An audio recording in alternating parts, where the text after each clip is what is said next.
রাসূল করিম সাল্লাল্লাহু আলাইহি ওয়াসাল্লাম একটি মরুময় ময়দান দিয়ে যাইতেছিলেন। এমন অবস্থায় আমার নবী থমকে দাঁড়ালেন। দাঁড়ানোর পর বললেন, সাহাবীরে তোমরা দ্রুত গতিতে তোমরা খাজুর গাছের নিকটে চলে যাও, ডাল নিয়ে আসো। এবারে খাজুরের ডাল সাহাবীরা নিয়ে আসলেন। আসার পর রাসূল করিম সাল্লাল্লাহু আলাইহি ওয়াসাল্লাম ডালটাকে ভাঙলেন।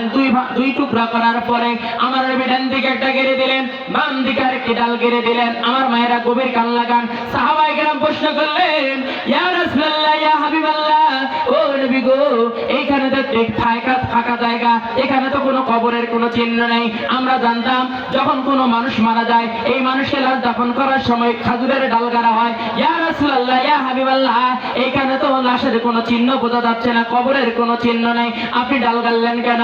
আমার নবী বলেন, সাহাবীরে আমি রাসূল যা জানি তোমরা তা জানো না, আমি যা দেখি তোমরা তা দেখো না। ইয়া আমার সাহাবীরা, আমি রাসূল দেখতে পারতেছি এই মরুময় ময়দানের মধ্যে এখানে দুটি লাশ দাফন করা হয়েছে, দুইটি কবর। সাহাবায়ে কেরাম বললেন, ইয়া রাসূলুল্লাহ, ইয়া হাবিবাল্লাহ, এই লাশ দুইটার পরিচয় কি?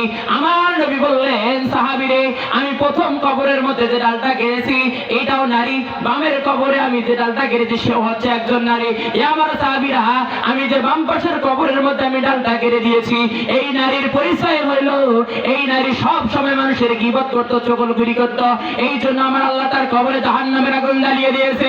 এ সাহাবীরা, আমি যে বাম পাশের কবরের মধ্যে আমি ডালটা গেড়ে দিয়েছি, এ আমার সাহাবীরা, এই নারীটা এমন একটা নারী, এই নারী পেশাব করেছিল, পেশাবের ছিটা পায়ে পড়েছিল, পানি দ্বারা ধৌত করে নাই, পরিত্রাণ গ্রহণ করে নাই, এই জন্য আমার আল্লাহ এই নারীর কবরে জাহান্নামের আগুন জ্বালিয়ে দিয়েছে। জোরে বলেন নাউজুবিল্লাহ।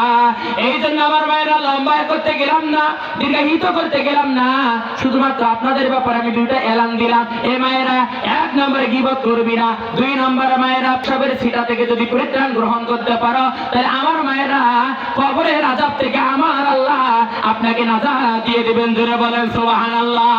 তিরমিজি শরীফের হাদিসের মধ্যে এসেছে, আমার রাসূল বলেছে প্রতিটা মানুষের কবরে আযাব হওয়ার পিছনে হলো দুইটি কারণ, এক হলো গীবত, দুই হলো পেশাবের ছিটা। জোরে বলেন ঠিক না বেঠিক?